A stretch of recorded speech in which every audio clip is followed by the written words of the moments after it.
let me actually explain what this benchmarking tool is and what exactly it does. So let me change the screens or the windows I'm sharing. And also, I invite you to ask questions if something is confusing, because this tool is really important for you to understand, because that allows you to understand how you compare to any other companies in European Union, and where is the big business opportunity. So here's the tool, right? And let me guide you through. So basically, what you need to actually enter, you need to choose what kind of services industry you are in. So let's say you are in software development, and you need to choose country. Right? Here's the whole list of countries which are available. European Union plus, like we have Serbia. I think there is also Albania, some other countries. Right? So you choose Serbia, and then you choose number of your employees that you have. So let's say you have 5 employees in your software development business, right? And just by this data alone, the tool calculates what is your value added per employee in your country and what is value added per employee in the EU, right, in the European Union. So what we see that actually value added in European Union in average is 2 times, actually more than 2 times higher than in Serbia.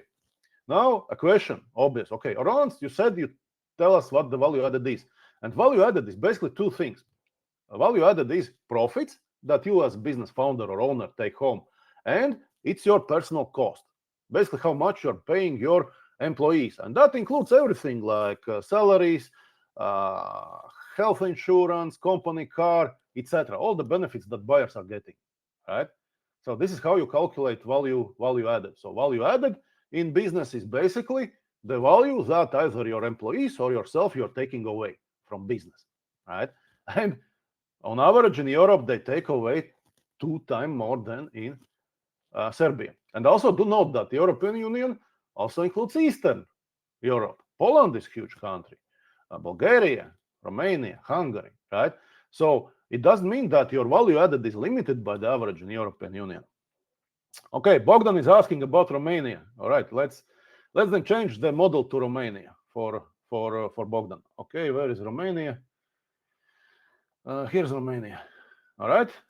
Again, Romania are doing better than Serbia, right? But still, it's approximately 2 times less value created.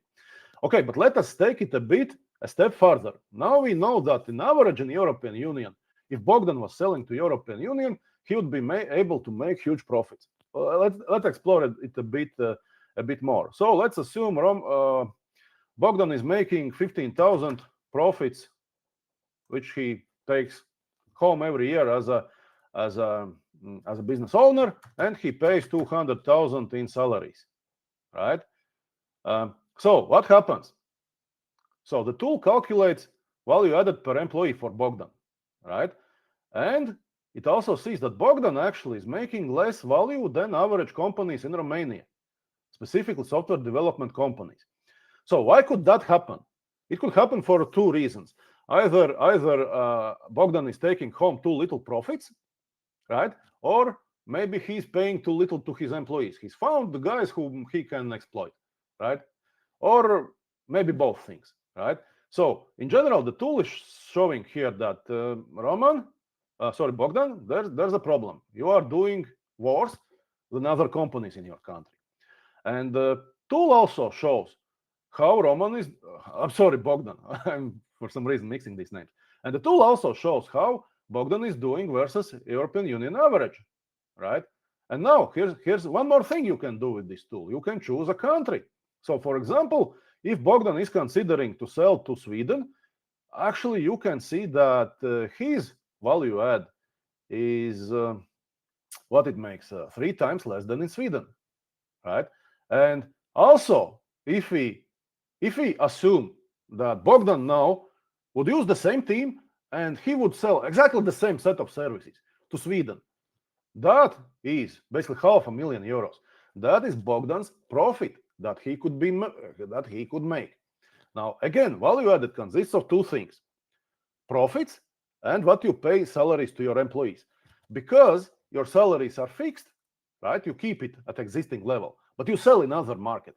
You suddenly can make huge profits. So, Bogdan, congratulations. If you sold your services to Sweden, you would make not 15,000 euros profit per year, but you would make 500,000. And in 5 years period, that would be over 2 million of profits.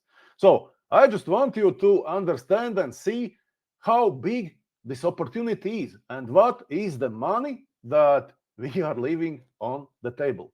It's huge, it's massive, and Bogdan, of course, you could invest in marketing, of course, you could invest in sales, of course, you could invest in training if you could take home 2 million in next 5 years, right? So it's not a matter of money, therefore.